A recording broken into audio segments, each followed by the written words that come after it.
তাহলে ভ্যাকসিন দেওয়া নাই? না। আয় হায়, বয়স কত? 2 মাস। 2 মাসেও ভ্যাকসিন দেওয়া হয় নাই। 42 দিন বয়সে কিটেন ভ্যাকসিন দিতে হয়। কত করে কিটেন ভ্যাকসিন? আগে সুস্থ হোক, সুস্থ হইলে তারপরে যে চোখ দিয়ে পানি হ্যাঁ, পড়ছে। আমি এটার জন্যই ড্রপ চাইছিলাম। ওর চোখটা মানে ভিতরে পুঁজটা চোখ দিয়ে জমতেছে। পানি পড়লে আবার FIP হওয়ার ভয় থাকে। একটা ড্রপ নয় চোখে, যেটা ভিতরে দেওয়া যায়। আপনি যেটা দিয়েছিলেন নাসাল ড্রপ, ওইটা দিয়ে বাইরে পরিষ্কার করছি, কিন্তু কাজ হয় না।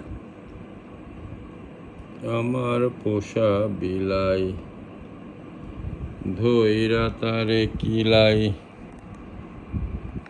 বিলাই বলে মিয়াও, আমারে কোলে নিয়েও। ওর চোখের জন্য একটা দিয়ে দিব সব দিয়ে দিব। আগে